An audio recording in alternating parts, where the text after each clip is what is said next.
हरे विष्णु। जय श्री कृष्ण।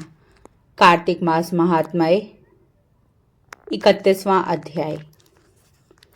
भगवान श्री कृष्ण चंद्र जी महाराज ने कहा, पहले उज्जैन में एक महापापी और दुरात्मा धनेश्वर नामक ब्राह्मण रहता था। वह रस, चमड़ा और कंबल आदि का व्यापार करता था। वैश्यगामी था और मद्यपान आदि बुरे कर्म किया करता था। चूंकि वह दिन रात पाप में रत रहता था, इसलिए उस व्यापार के लिए वह नगर नगर घूमता था। वह एक दिन महिष्यमतीपुरी में जा पहुंचा। महिष्यमतीपुरी चूंकि राजा महिष ने बसाई थी, इसलिए बस राजा के नाम पर ही विख्यात थी। नगरी के पास ही पाप नाशिनी पुण्यकारिणी भगवती नर्मदा बहती थी। उस नदी के किनारे देश देशांतर से आए हुए यात्री कार्तिक व्रत करने के लिए कुछ दिनों के लिए ठहरा करते थे। उन कार्तिक व्रत करने वाले प्राणियों को वहां ठहरा देखकर वह दुष्ट धनेश्वर भी इधर उधर व्यापार करता हुआ एक मास के लिए वहां ठहर गया।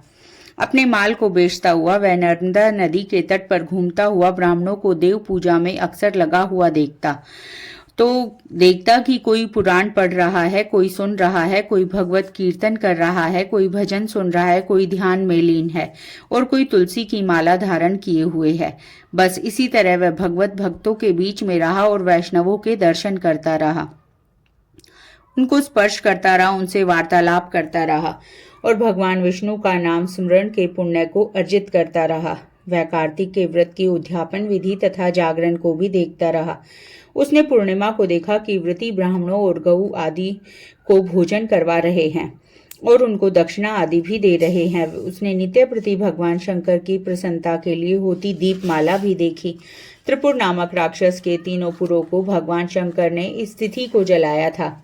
इसी कारण भगवान शिव के भक्त इस तिथि को दीप उत्सव मनाते हैं। जो मनुष्य मुझ में और भगवान शंकर में अंतर मानता है, उसकी संपूर्ण क्रिया निष्फल हो जाती हैं। धनेश्वर वहां की पूजा विधि देखता हुआ इधर उधर घूम रहा था कि उसे एक काले सर्प ने काट लिया और वह भूमि पर गिर पड़ा। उसकी यह दशा देखकर वहां के दयालु भक्तों ने उसको चहुं ओर से घेर लिया और उसके मुंह पर तुलसी दल मिश्रित जल के छींटे देने लगे। और जब उसके प्राण निकले तो यम के दूत उसे बांधकर कोड़ों से मारते हुए यमपुरी को ले गए। उसे देखकर चित्रगुप्त ने यम से कहा, इसने बाल्यकाल से लेकर आज तक बुरे काम ही किए हैं। इसके जीवन में पुण्य तो लेश मात्र भी दिखाई नहीं देता। यदि मैं पूरा 1 वर्ष आपको सुनाता रहूं तो भी इसके पापों की सूची समाप्त नहीं होगी। यह महापापी है, अतः इसको 1 कल्प तक घोर नरक में डालना चाहिए। चित्रगुप्त की बात सुनकर यमराज ने बड़े क्रोध में भरकर उसको अपना कालनेम के समान भयंकर रूप दिखाते हुए अपने अनुचरों को आज्ञा दी। उसने कहा, हे प्रेत सेनापतियों, इस दुष्ट मूर्ति को मुग्दरों से मारते हुए कुंभीपाक नरक में फेंक दो। भगवान श्री कृष्णचंद्र जी महाराज ने कहा। यह सुनकर प्रेत सेनापति ने मुग्दरों से उनका सिर तोड़ते हुए कुंभीपाक नरक में ले जाकर खोलते हुए तेल की कढ़ाई में छोड़ दिया। प्रेत सेनापतियों ने जो ही उसे तेल की कढ़ाई में फेंका तो ही लपलपाती हुई आग अपने आप ठंडी हो गई, जैसे कि प्रहलाद को अग्नि में डालने से वह अग्नि ठंडी हो गई थी। यह विचित्र घटना देखकर प्रेत सेनापतियों ने यमराज के पास जाकर सारा वृतांत कहा। यमराज भी सारा हाल सुनकर आश्चर्यचकित रह गए और धनेश्वर को अपने पास बुलाकर स्थिति पर विचार करने लगे।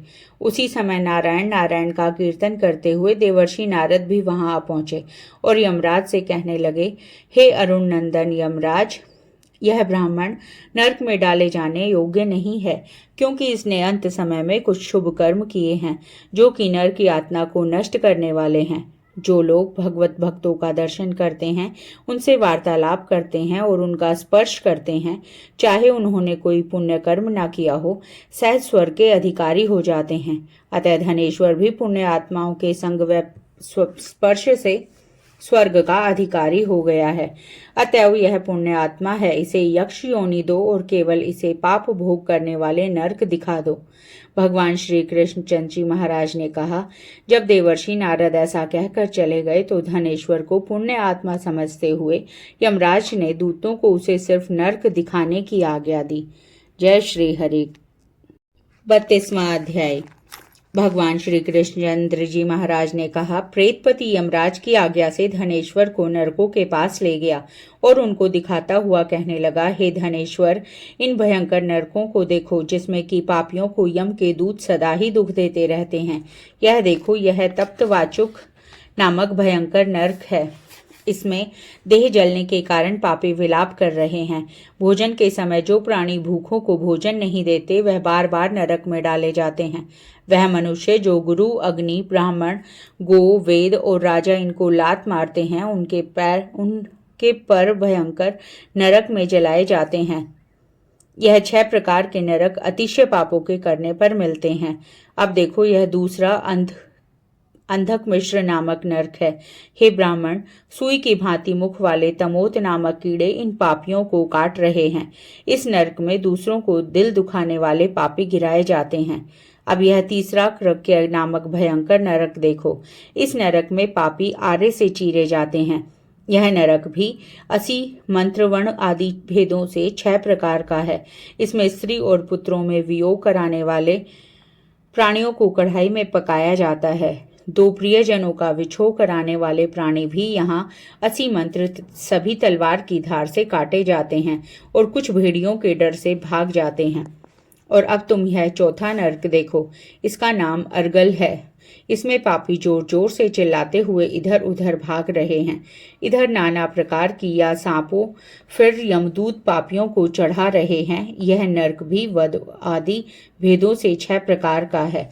और यह देखो, यह कूटशालेली नामक 5वां नरक है, जिसमें की समेट कर लाए अंगारों की भांति कष्ट देने वाले बड़े बड़े कांटे लगे हैं। यह भी यातना आदि के भेदों से 6 प्रकार का है। पर स्त्री गमन करने वाले प्राणी इस नरक में पकाए जाते हैं। देखो, यह उल्वण नामक 6वां नरक है, जिसमें कि सिर नीचे करके पापियों को पकाया जाता है। जो लोग भक्ष्य अभक्ष्य का विचार नहीं करते, दूसरों की निंदा और चुगली करते हैं, उनको इस नरक में डाला जाता है। देख लो कि यह लोग किस तरह से चिल्ला रहे हैं। दुर्गंध भेद से यह नरक भी 6 प्रकार का है। और देखो, 7वां कुंभीपाक नामक नरक है। यह बहुत ही भयंकर है। हे ब्राह्मण, यह भी 6 प्रकार का है। इसमें महापात की लोगों को पकाया जाता है। इस नरक में हजारों वर्ष तक यातना भोगनी पड़ती है। यही रौरव नरक है। इच्छा रहित जो पाप किए हैं वह सुख है, और इच्छा पूर्वक जो पाप किए जाते हैं वह पाप आर्ध कहलाते हैं। इस प्रकार शुष्क और आर्ध भेदों से यह पाप 2 प्रकार के होते हैं। इनके अतिरिक्त और भी पृथक पृथक 84 प्रकार के पाप हैं। अपकीर्ण, पाणाकते, मलिनीकरण, जाति भ्रंशकरण, उपाय, अतिपाय, महापाप, यह 7 प्रकार के पातक हैं। जो जीव जैसा कर्म करता है वह इन 7 नरकों से अपने पाप कर्मों के अनुसार पकाए जाते हैं। तुम्हारा चूंकि कार्तिक व्रत करने वाले प्रभु भक्तों के साथ पर्याप्त मेल जोल रहा है, उसके पुण्य प्रभाव से तुम्हारी नरक यातना दूर हो गई है। भगवान श्री कृष्णचंद्र जी महाराज ने कहा, इस प्रकार प्रेतपति ने धनेश्वर को सब प्रकार के नरक दिखलाने के पश्चात यक्षलोक में ले जाकर उसे वहां का राजा बना दिया। वहां पर उसका नाम धनयक्ष हुआ और वह कुबेर जी का सेवक बन गया। बाद में महर्षि विश्वामित्र ने उसके नाम पर तीर्थ बनवाया था। हे राजन, कार्तिक मास का व्रत महाफल का दाता है। इसके बराबर कोई दूसरा पुण्य कर्म नहीं है। जो कोई यह व्रत करता है तथा व्रत करने वाले का दर्शन करता है, उसे अवश्य मुक्ति मिलती है। जय श्री हरि विष्णु। 33वां अध्याय। सूत जी ने कहा, इतनी कथा सत्यभामा को सुनाकर भगवान श्री कृष्णचंद्र जी महाराज संध्या करने के लिए महल के भीतर चले गए। यह कार्तिक मास का व्रत भगवान विष्णु को अत्यंत प्रिय है तथा भक्ति को प्रदान करने वाला है। रात्रि जागरण, प्रातःकाल का स्नान, तुलसी वट सींचन, उद्यापन और दीपदान, यह 5 कर्म भगवान विष्णु को प्रसन्न करने वाले हैं, इसलिए इनका पालन अवश्य करना चाहिए।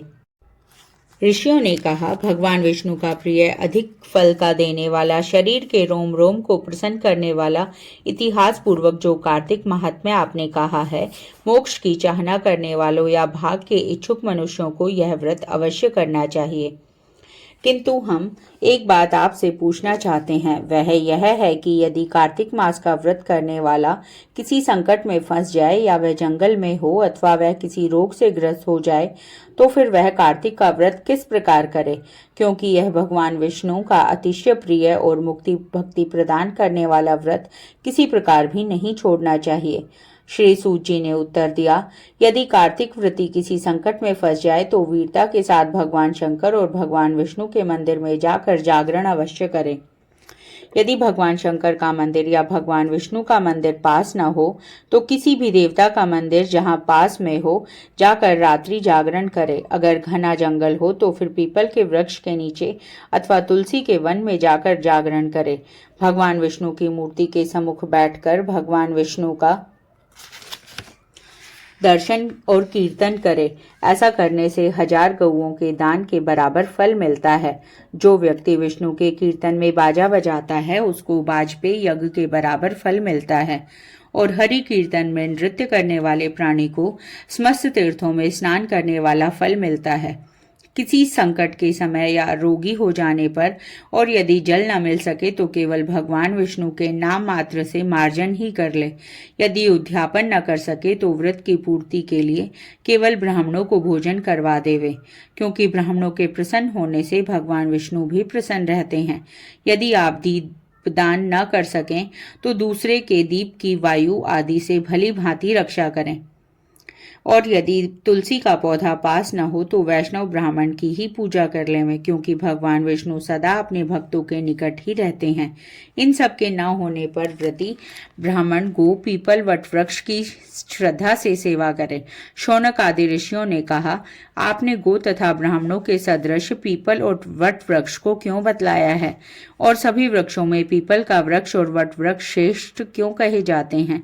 सूत जी ने कहा, पीपल का वृक्ष साक्षात विष्णु भगवान है, वट वृक्ष साक्षात शंकर भगवान है और पलाश का वृक्ष साक्षात ब्रह्मा है। इन वृक्षों की पूजा सेवा और दर्शन से सब पापों का नाश होता है। ऋषियों ने कहा, प्रभु, हम लोगों को इसमें शंका है कि ब्रह्मा विष्णु शंकर वृक्ष रूप क्यों हुए, आप कृपा करके हमें बतलाइए। श्री सूत जी ने कहा, प्राचीन काल में भगवान शंकर और पार्वती विहार कर रहे थे। उस समय उनके विहार में विघ्न डालने पर विचार से ब्राह्मण का रूप धारण करके अग्निदेव वहां आ विहार के आनंद का नाश हो जाने के कारण से क्रोध में भरकर श्री पार्वती जी ने समस्त देवताओं को शाप दे डाला। पार्वती जी ने कहा, हे देवताओं, विषय सुख को कीट पतंगे भी जानते हैं, उसमें आप लोगों ने देवता होकर विघ्न डाला है, इसलिए आप सब लोग वृक्ष हो जावें। सूत जी ने कहा, इस प्रकार क्रोधित पार्वती जी के श्राप देने से सब देवता वृक्ष हो गए। इस कारण भगवान विष्णु और शंकर दोनों पीपल और वट हो गए। इसी कारण भगवान विष्णु का शनिदेव के साथ भोग होने के कारण केवल शनिवार को ही पीपल को स्पर्श करना चाहिए और किसी दिन नहीं। जय श्री हरे विष्णु। 34वां अध्याय। ऋषिगणों ने सूत जी से कहा, हे सूत जी, पीपल का वृक्ष शनिवार को छोड़कर सप्ताह के बाकी दिनों में क्यों नहीं पूजा जाता। सूत जी ने कहा, समुद्र का मंथन करने से जो रत्न देवताओं को मिले थे उनमें से देवताओं ने लक्ष्मी और कौस्तुभ मणि भगवान विष्णु को दे दी थी। भगवान विष्णु जब लक्ष्मी से विवाह करने के लिए तैयार हुए तो लक्ष्मी ने कहा, प्रभु, जब तक मेरी बड़ी बहन का विवाह नहीं हो जाता आप मुझे छोटी बहन से विवाह कैसे कर सकते हैं, इसलिए आप पहले मेरी बड़ी बहन का विवाह कीजिए, बाद में फिर मुझसे विवाह कीजिए, क्योंकि यह प्राचीन नियम है। सूत जी बोले, लक्ष्मी के ऐसे वचन सुनकर भगवान विष्णु ने लक्ष्मी की बड़ी बहन का विवाह उद्दालक ऋषि के साथ कर दिया। वह अलक्ष्मी बड़ी कुरूप थी, बड़ा मुख, चमकते हुए दांत, वृद्धा के समान शरीर, बड़े बड़े लाल लाल नेत्र और रूखे बाल।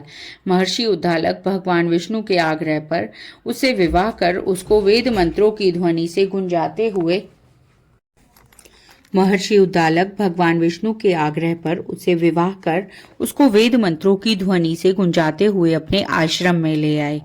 वेद ध्वनि से गुंजित हवन के पवित्र धुएं से सुगंधित मनोहर ऋषि आश्रम को देखकर बहुत दुखित हुई उसने महर्षि उद्दालक से कहा, इस आश्रम में वेद ध्वनि हो रही है, अतः यह स्थल मेरे रहने के योग्य नहीं, अतएव तुम मुझे किसी दूसरी जगह ले चलो।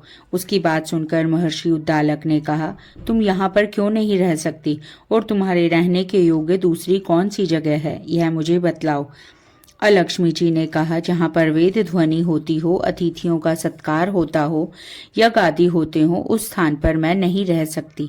जहाँ पर पति पत्नी का आपस में प्यार हो, पितरों के निमित्त यज्ञ होते हो, देवताओं का पूजन होता हो, वहाँ पर मैं नहीं रह सकती। जहाँ दिन रात पति पत्नी लड़ते रहते हो, अतिथि लोग सदा निराश लौटते हो, जहाँ पर पूज्य वृद्धों, सत्य पुरुषों और मित्रों का अनादर होता हो, जहाँ पर अति कठोर वाणी बोली जाती है, जहाँ पर दुराचारी, चोर, परस्त्रीगामी प्राणी रहते हैं, जहाँ पर गोयों का वध, मद्यपान, ब्रह्म हत्या आदि पाप होते हैं, मैं वहाँ प्रसन्नता पूर्वक निवास करती हूँ। सूत जी ने कहा। इस पर लक्ष्मी के वचन सुनकर महर्षि उद्दालक का मुख मलिन हो गया। वह इस बात को सुनकर चुप रह गए। थोड़ी देर तक चुप रहने के पश्चात उन्होंने उससे कहा, अच्छा, तुम्हारे लिए ऐसा ही स्थान खोजूंगा, अतः जब तक तुम्हारे लिए ऐसा स्थान ढूंढ कर ना आऊं, तब तक तुम इसी पीपल के नीचे चुपचाप बैठी रहो। सूत जी ने कहा।